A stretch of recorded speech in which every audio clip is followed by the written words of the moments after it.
Welcome to the NHL Wraparound Podcast, featuring Neil Smith, President General Manager of the 1994 Stanley Cup champion New York Rangers, and longtime ESPN NHL veteran Vic Morren.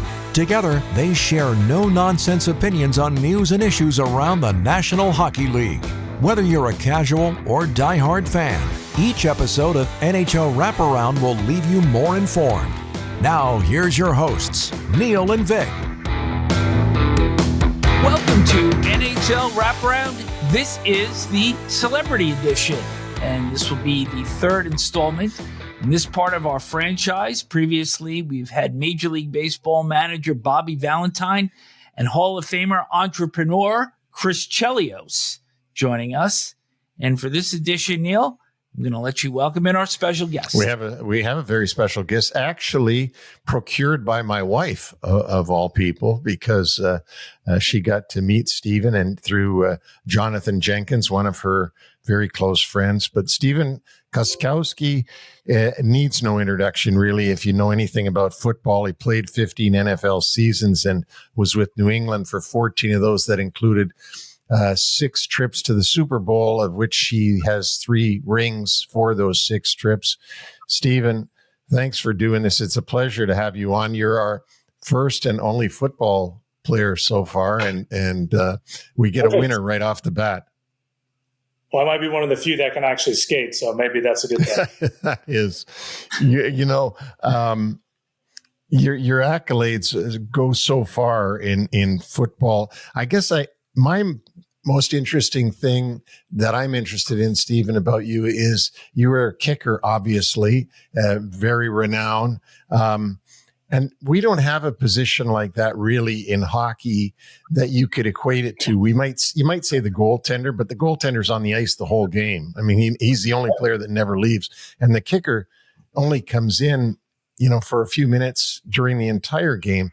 And so life must be, what is life like for a kicker on a football team, meaning the whole thing like that? Do you have your own coach? Do you practice with the team at the same time? Does it work any different than what you would think because of the specialty of your position?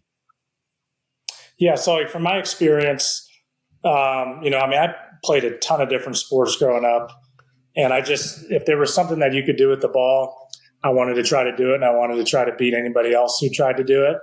So when it came to time to play football, they just kind of asked if anybody could kick the ball. And then the first time I ever kicked the ball, everybody was like, ooh, like how far I could kick it.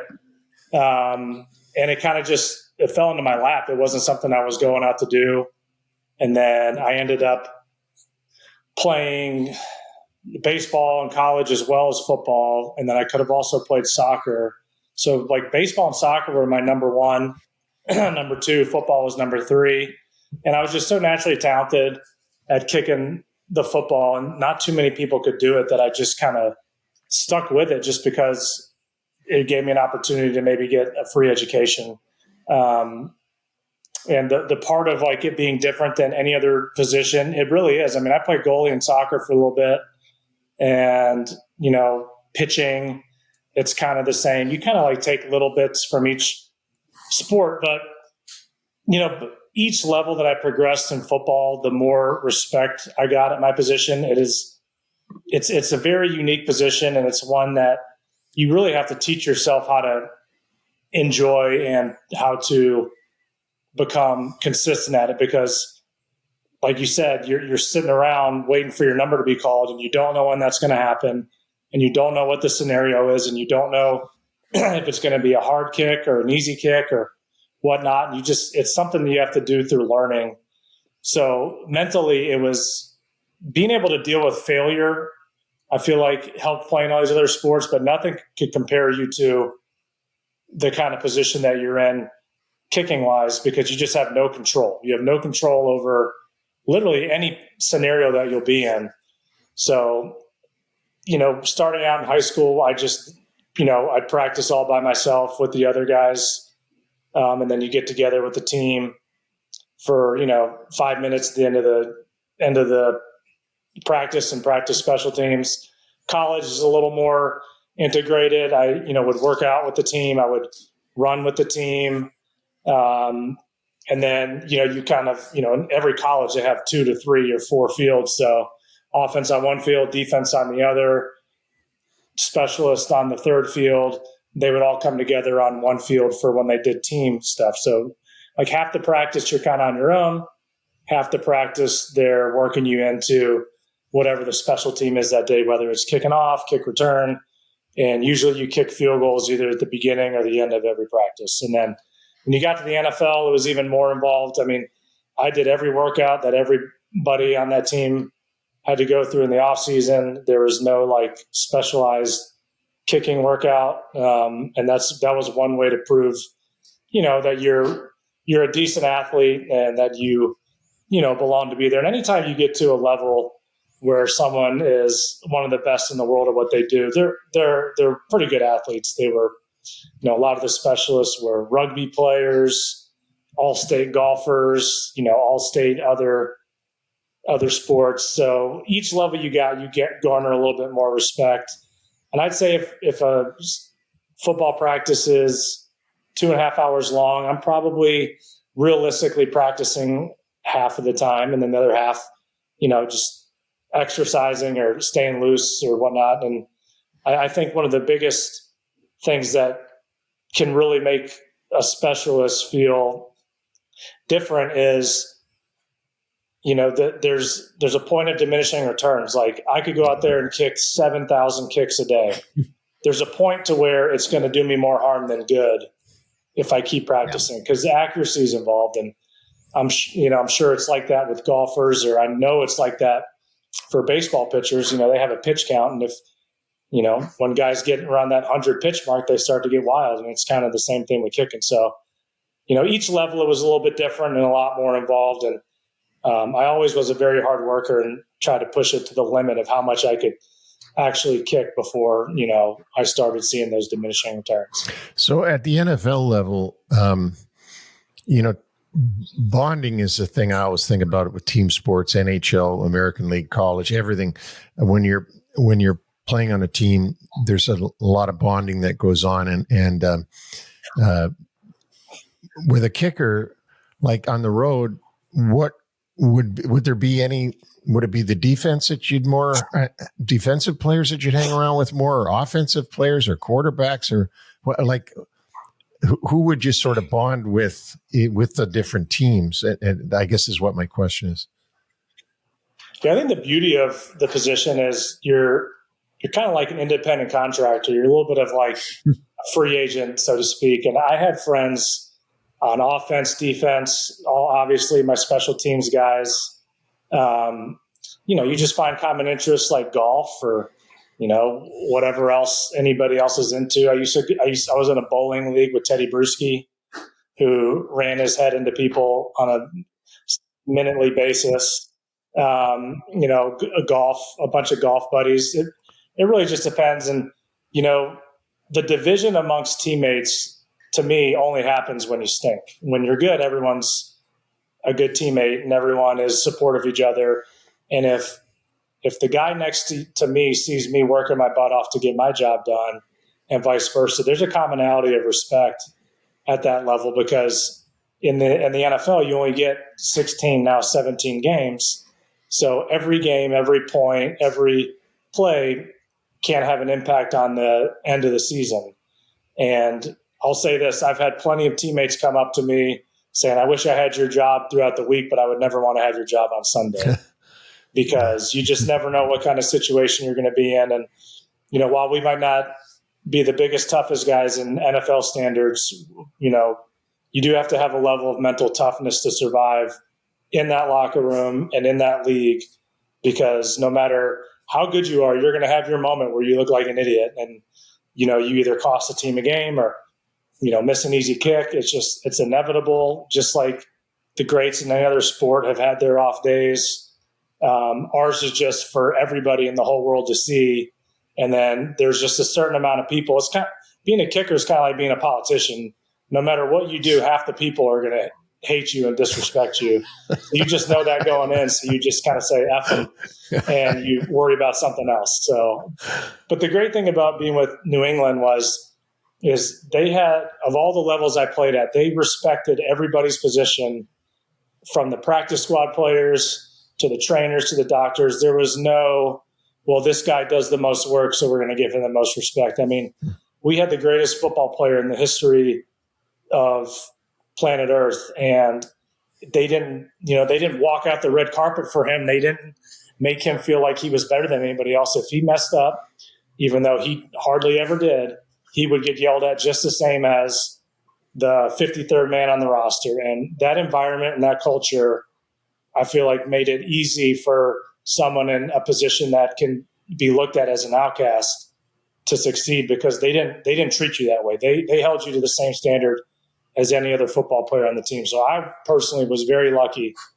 to go into a culture like that, because it's not like that everywhere. Some people look at punters, kickers, and snappers as just something they can just fill in from some guy walking down the street, where in New England, they really valued the position, valued the consistency. And, I'm forever grateful to be put in that position and get drafted by that team. And you were drafted in the 4th round in 2006, and you come in and you're succeeding a legend in his own right in Adam Vinatieri, who for 3 Super Bowl seasons, and of course, beyond that, in terms of the actual years that he played, had some of the great clutch kicks in the history of the league. Yep. And you're replacing him. And you're speaking of, you're coming into that environment. And so the level of expectation that was there for you as a rookie had to be something off the charts, succeeding Vinatieri. It definitely was. The good thing is I was young, dumb, and ignorant. And, my dream growing up was to be a professional baseball player. And then, college kind of, I started really hitting my stride in football when I started kind of plateauing in baseball. And, but the dream was still there, that I had a chance to become a professional athlete.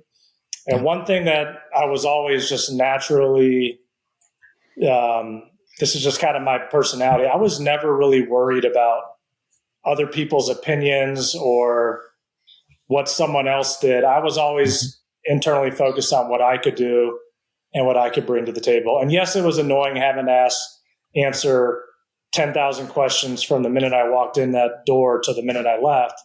But that's a testament to what Adam did. I mean, he made our position so much more valuable and so much more popular that I can't get mad at him at it. I mean, the media guys, after a while, it's like, all right, let's turn the page. But when I was that age, I wasn't going to, whatever anybody did or didn't do, I wasn't going to let get in the way of my opportunity to play a game for a living and make good money doing it and be on one of the best teams, in the history of sports. So to me, it was an easy, just block out the noise, ignore the noise, and focus internally on what I had to do. Now, sometimes, I'd say maybe towards the end of my career, when we were going to all the Super Bowls and stuff, I think maybe my approach wasn't it should have been. I was always wanting that moment, and my mind was always geared to that moment, to where, when am I going to get my turn to have that big kick or whatever. And I just think to me, that was like one of the few times in my career where I let my self-interest. Sorry, my dog just knocked over the Christmas tree. My self-interest get in the way of, the team goals. And like I said before, the hardest part of my job is you don't know what opportunities you're going to get.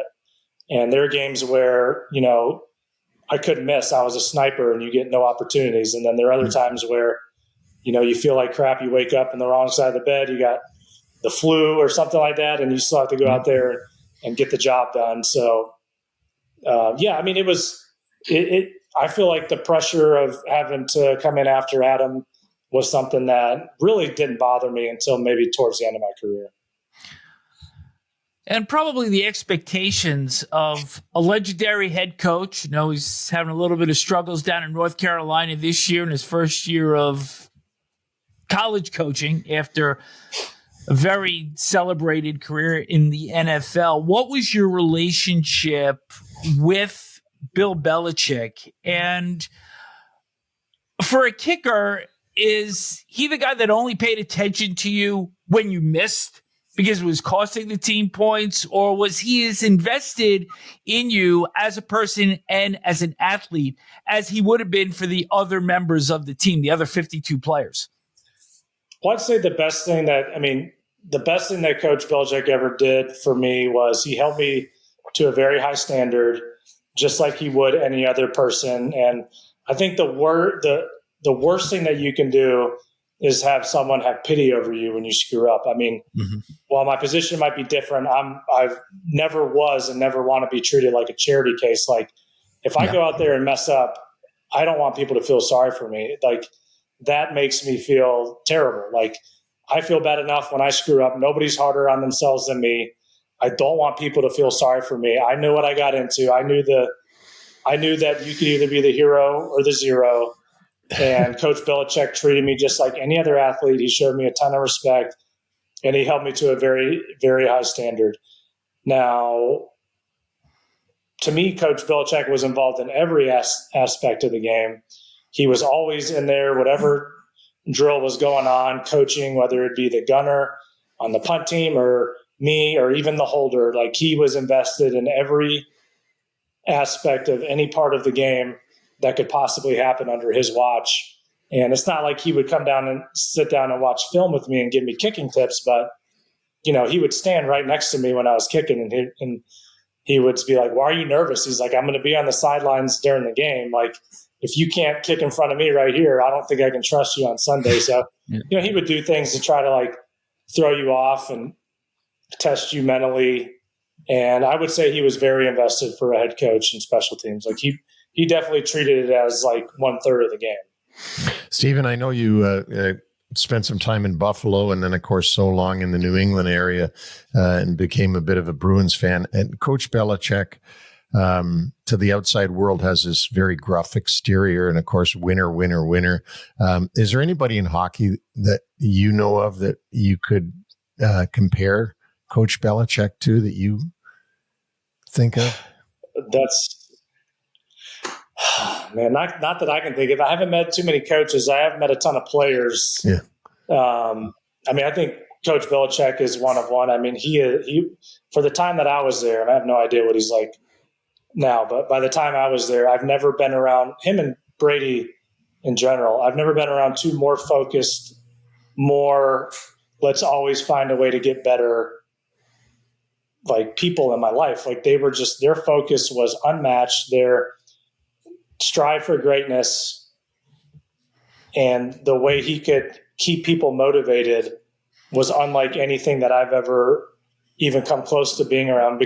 But that wouldn't work in a sport like baseball or hockey or basketball where there's 80 plus games, 162 games, and in baseball, like you would crumble if after like game number 10, you're like, man, this guy's all over me. Like, I think there has to be a little bit more leeway in those sports. Not that they're not hard on their guys, but if we lost a football game, going in on Monday, it felt like you're going into somebody's funeral or like someone's dog died. Like you didn't even want to like lift your head up. You just walked in and shut up. Where, other sports, you got to find a way to keep positive through the bad times. So it's tough to say that he's like anybody that I would know in hockey. It would be pretty funny to see him yelling at a referee on the bench on the ice.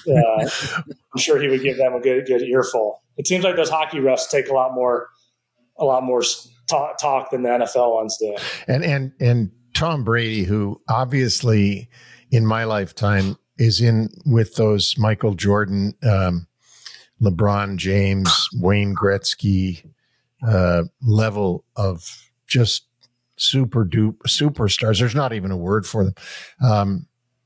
Is there anybody that you could think of in another sport that Tom Brady would relate to? Derek Jeter or Wayne Gretzky, or would there be somebody that you've met or have happened to come across that you thought, geez, he's just like Tom? The same thing. It's hard to compare anybody to Tom. I mean, I would say, like a Michael Jordan, Kobe Bryant type.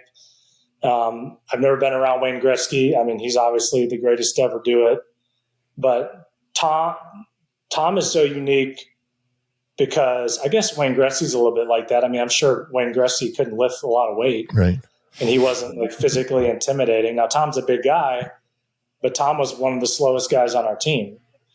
We used to have to go work out with the quarterbacks, and we were doing a vertical test one morning, and you could hardly fit a credit card under how high he could jump. And I'm like, this guy's the best player to ever play, but he was just so damned and determined to be the best, and his work ethic was unmatched. I mean, and just like his organization and like the way he took care of his body. I mean, I know athletes have taken care of their body for a long time, but he took it to a new level. I mean, his day was planned out from the minute he woke up to the minute he went to bed. And the amount of study that he does the amount of studying the football guys have to do, especially quarterbacks, that cannot be matched in any other sport. I mean, he knew the answers to the test before he went out there, and the way he could process information. And if you've ever been to a football game or been on the sidelines or sat close to a game, it doesn't do it justice on TV how fast those guys are moving and how quick a play unfolds. I'm sure it's the same thing in hockey. I mean, on hockey, watching a game on TV, you can follow the puck. When you're up there close, you just see how fast these guys are skating and cutting and get on the edges. And the handling the puck and passing and their hand-eye coordination, it just doesn't show on TV. And it's the same thing with the football. Like, things happen so fast and it's such a high rate, and the athletes are just so big, so fast, and so strong. The fact that he was able to do what he did, now I talk about, he obviously is a great athlete, but as far as like speed and strength and jumping and running, he wouldn't have been picked first in any draft if it were up to like combine numbers. And then when you saw his will to win and his heart and his, killer attitude that would just step on your throat and crack your neck when the game's on the line. I mean, that's why, it's like the Kobe Bryant, Michael Jordan thing. Like, you want the ball in his hands at the end of the game, and the other team was scared if he had the ball in his hands at the end of the game. I know that. So, Stephen, I know you were born in Louisiana, then your family moved to Buffalo. They're all from Buffalo. Is that where you learned to ice skate? Because I'm sure it wasn't in Louisiana. No, it definitely wasn't Louisiana, but yeah, we live right by the University of Buffalo. They had a rec center with, 2 big rinks in there, and it was like $1 open skate. And I would go every single day to skate, and we'd play street hockey almost every day. I was the smallest kid in the neighborhood, and I always played. I actually got my 2 front teeth knocked out playing street hockey when I was in 3rd grade. So, quick trip to the dentist. So I got a couple war wounds to tell my story. But my love for hockey was very strong, and then we moved down to Mississippi, and there's no hockey, and I stuck out like a sore thumb being the kid from the north, hockey playing to moving down south. So that's how my parents put me in soccer, because there's no hockey. And then I ended up learning, how, naturally strong my leg was, because I always had, for my age group, the hardest shot, or I could kick the ball the farthest. And, that's why I kind of stuck with that and played baseball religiously. And, that's kind of how I fell into football. Is just I went out for football my freshman year. And the only reason I went out for football was so I didn't have to have my last 2 periods be a study hall, because I was a really hyper kid that didn't like to sit still. And I'd rather go run around and play football with my friends than have to do more studying. And then, so just at the end of practice one day, freshman football, you just kind of, hey, what position you want to play? You do some drills. At the end, they're like, can anybody kick or punt? And I saw somebody try it, and he looked terrible. And I was like, I know I can do that. So I went out there, kicked like 4 kicks, and the coach asked me to stay after school. I kicked for the varsity coach. And then 2 weeks from then, I was playing in the varsity football game that Friday night, like a week and a half after I kicked my first football. So it just, the stars lined up. And I think it all started with that, getting me out of hockey and getting me into soccer to get my road to being able to play in the NFL. But you remained a fan, and I think you started out as a Sabres fan, and obviously you followed the Bruins. Yep. And were in New England when they won their Stanley Cup 2011. So any good memories from either watching the Sabres as a young boy and then, of course, seeing a championship team in the area that you lived in 2011? Yeah, some of my greatest memories was going to watch the Sabres play, and they were good back then. They had McGillney, LaFontaine. I think was it Rob Ray, the enforcer? Was that his name? So I remember going to a game, and they got in some kind of skirmish, and he went over and started punching everybody on the bench, and that was like the greatest day of my life. Like, they were so good. They were so fun to watch. Dominic Hasek was probably one of my favorite players. So my love for them, but and then when they lost to the Stars, was it like 96? Is that it? It was 99. 99, whatever. And that the puck was in the crease or whatever. Yeah. So that was toe in the crease. It's hard to be any kind of Buffalo fan. So it was nice when I moved to, because all I knew was all my family members being upset about the Bills losing and the Sabres losing. And, then we went to Boston, and, every team started getting very good. And I got to meet a bunch of the Bruins guys. I was at Game 6 when they played the Canucks. I went to a couple of the games when they were in the Stanley Cup finals against Chicago. And then, unfortunately, I was at Game 7 against the Blues, where, they scored that goal at the end of the first period, and you could hear a pin drop in that place. That was kind of a bummer. But, to me, there's not much better game to watch live than hockey. It is so much fun. The guys are flying so fast. The hitting is hard. The skill is unbelievable. And I have nothing but the utmost respect for those guys. And now I work out with a few, play pickleball with a few. And, they're some of the few guys that have better hand-eye coordination than me. So it gives me something to look up to and to try to match. I'd be remiss before we move on to kind of your post-retirement activities about today's Patriots that are sitting atop the AFC. And are you still following them? Are you a fan? Or once you break away, are you done? No, I'm definitely a fan. I mean, they were pretty bad the last few years, which was, it was hard to follow them. But when I stepped away from the game, I did take, probably a year or so where I just didn't really follow it. Mm-hmm. But now my boys, they do fantasy football. My oldest son is, his best friends are still in Massachusetts. They're all Patriots fans. It's one of those things that we can get together and watch a game on Sunday night. And, I played with and played for Mike Vrabel. So it's really cool to watch how good he's doing there. And, all the staff members that were there, like the trainers and, the people that work in the kitchen, the nutritionists, the managers, they're all still there, the film guys. And, those are the people you spend every day with for 14 years. So it's really fun to watch them do well. I hope they keep it up. I hope they can avoid, any major injuries the rest of the year. I think they got a really good shot. Seems like a wide open AFC this year. And, it's nice that the massholes have something they can brag about again, having a good football team.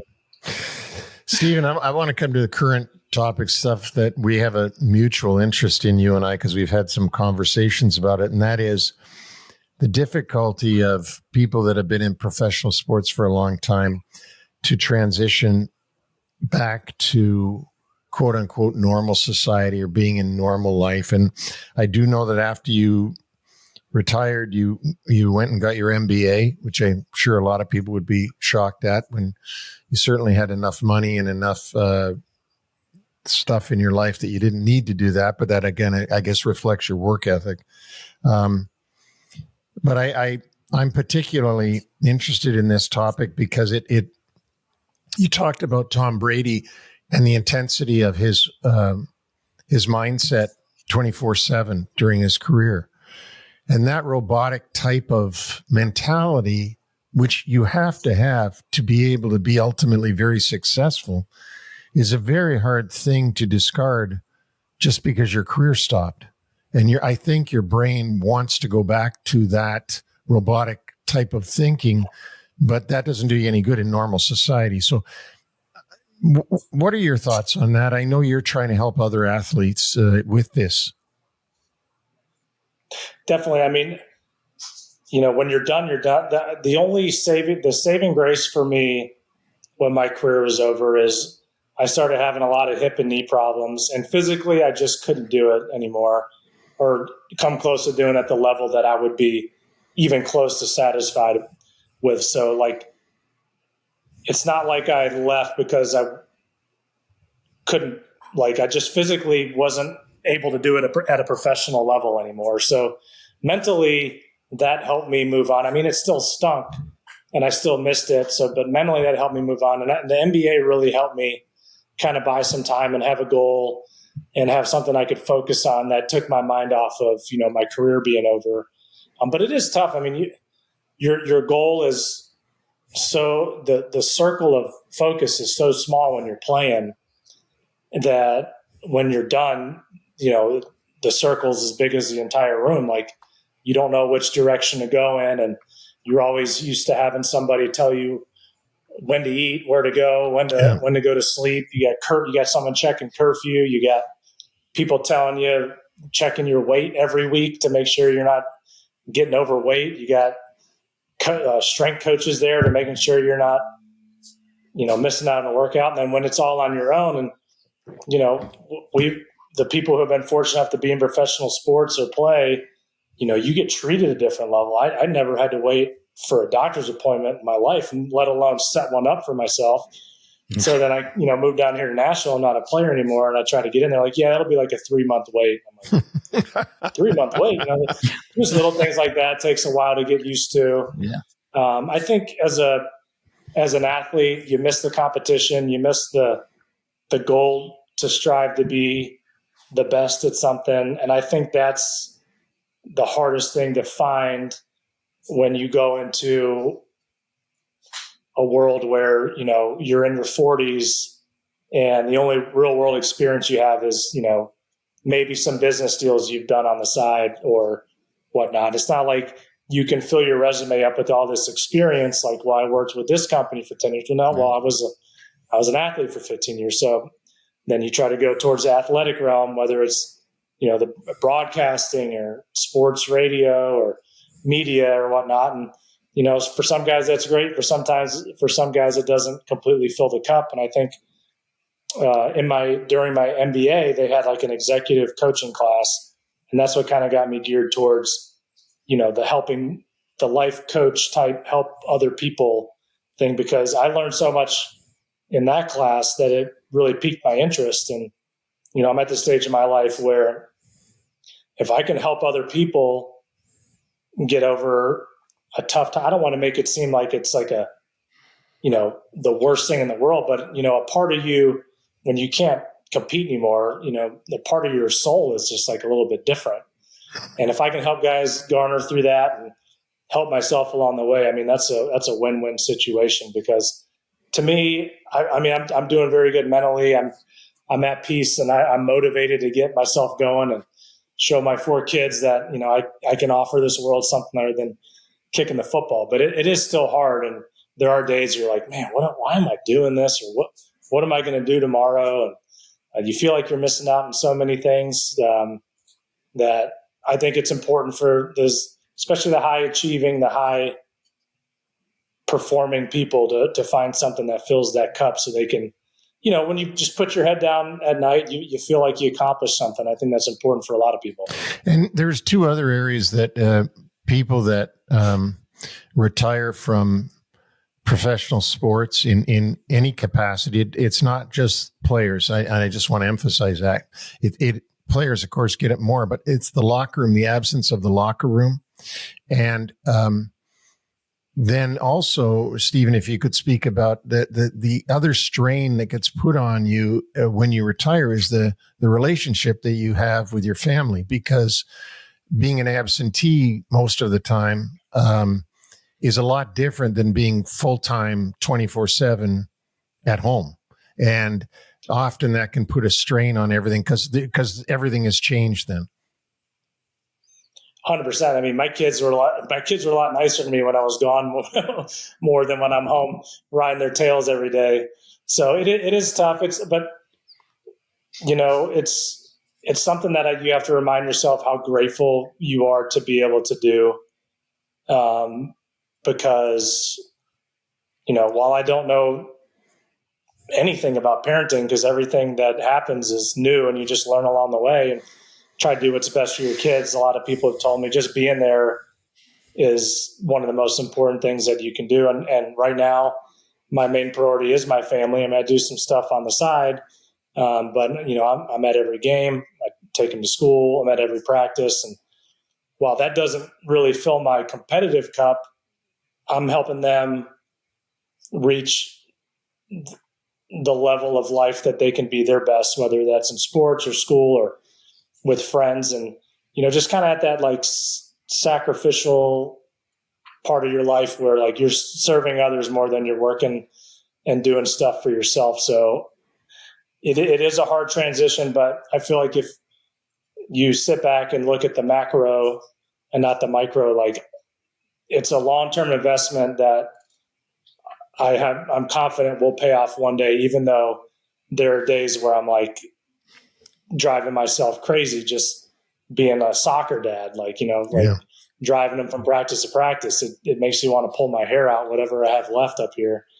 But it's a sacrifice that is like very rewarding in the long term, I believe. And I think too that people on the outside don't realize that professional athletes are very young people, and that when they retire, they're still very young people, and that the way you're almost speaking about things reminds me that you're almost become an early stage grandparent, because that's what grandparents go through. They stop working, they retire, and now they look after the grandkids, and then they wonder if they can do that. And for someone as virile as yourself and young and everything, I can imagine that it must be quite mentally a tough thing to fill those days in. And as you said, fill that cup that's been so full for so long. And now all of a sudden you have to find ways to fill it up. Yeah. And I get to do it. I mean, I do some broadcasting. I did coach high school football the last 2 years, which was a lot of fun. Exercise, pickleball, workout, had my knee problem, so I have to really spend time on my health. So I find ways to fill that cup, whether it's golfing or, pickleball or whatnot, or even just playing horse against my kids. So I find ways to do it. But there are times where it does get tough, and you're like, but I've been thinking about what my next plan is. I've been wanting to get my private pilot's license, so that might be my. I don't know if that's a midlife crisis thing or just something attacking something so I can be motivated to be great. I haven't decided which one that is yet, but that's my next.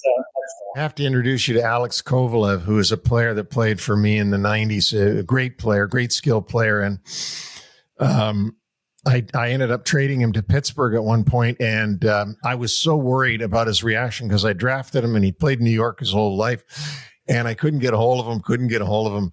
Finally, he called me back. He just landed his own plane. He had been taking pilot's lessons, and he said, "Oh, it's okay, Neil. That's fine. I'm good with it." So I like that. Yeah. No, I've always wanted to do it. I was close to going to the Air Force Academy out of college. I've always wanted to learn to fly a plane, so that might be my next bucket list to get the juices going again. Stephen, before we let you go, you put so much into your career, from an early young boy, just the dedication and everything that you put in. There's even the story that when you kicked in college, you only used a 1-inch tee as opposed to a 2-inch tee because the scouts would be able to better evaluate you. So you've really invested in yourself for such a long time. And now you're getting recognized for it. Just in March, you were advised that you were going to be inducted into the National American Polish Sports Hall of Fame. And that banquet came, I believe it was in June, and you went in with another NHL player, Craig Wolanin. And then perhaps the biggest honor that you could possibly get with the resume that you have had, 1,775 points, all-time leader for the Patriots. You also hold the NFL record for consecutive points, and you're eligible for the Pro Football Hall of Fame next year. Well, I mean, that'll be a tough ask. My position, I'm probably about 5 years too short of getting in with my playing career. If I would have had a couple of those game winners like Vinatieri had, maybe I'd have a chance. But I never played. Look, I played sports because I loved competing. Anything that you can do with the ball, whether you can throw it, catch it, kick it, whatever, it made me happy and it brought me a ton of joy. And while I did work my tail off, and there were times where it was business-like, I always made sure that I had fun and was having fun doing what I like to do. And I think that's very important, especially the hardest thing is, especially with youth sports, is kids are worried about getting college scholarships when they're in like 6th grade, 5th grade. And, you know, you got to make it fun or you're going to get burnt out mentally. If you can't make it fun, and hard work shouldn't even be something that is negotiable. Like that should be, if you're going to make it far, that's a non-negotiable. You got to be able to do it, but you got to be able to have fun. You got to get enjoyment out of it. It's got to give you a sense of pride. I mean, there's been moments in my career where, especially towards the end, where if I did well, I felt relieved. And if I did bad, I felt really bad about myself. And that was like one of the few times I just didn't enjoy it. But for 95% of the time, I had fun. I found ways to make it fun. I found ways to challenge myself. And seeing how it was being burnt out and not enjoying myself, it was miserable. You would have thought that I was picking up trash for a living, how I felt, because it just was like not the same person that I wanted to be. So I just feel like you got to enjoy it. You got to love what you do if you're going to be successful. And, you know, that's just something that I'll always believe in. Well, Stephen, we want to acknowledge your family because you mentioned your 4 kids. You married your college sweetheart in 2008, Haley, and she is a nurse. And nurses to us to my family, are angels that are working on earth. So all of our best to Haley and the work that she's done, and to your kids and the success they have. And thank you for doing this with us. It's been really, really fun and educational for me, for sure. Not as much for Vic, because I think he knows football a bit better than I do. But really, it's truly, I just enjoy it so much. Yeah, the mindset of different people and what they've gone through to be successful. So thanks for being on here. Well, I appreciate it. It was fun. And, you know, I'm a lover of all sports, and hockey was one of my first. So it's pretty cool to talk a little hockey too. A quick story. Me and Pat Chung, he was one of our safeties. You asked like who I hung with. So me and him used to go skate in the off season for like conditioning. So we would one of my buddies owned a rink, and he ran like a juniors league there. So he would set us through hockey drills and teach us all the moves and stuff like that. So that used to be our off season conditioning, like March through like June. So I have put on the skates in the last like 10 years. Wow, that's great. Again, this couldn't have been better. Awesome. I appreciate it. It was fun. And that will wrap up NHL Wraparound Celebrity Series. Stephen, once again, thank you. And we hope to remain in touch, and all the best with everything that you're doing going forward. Perhaps we'll look up in the sky one day and we'll see you there. All right. Appreciate it. Thank you. All the best.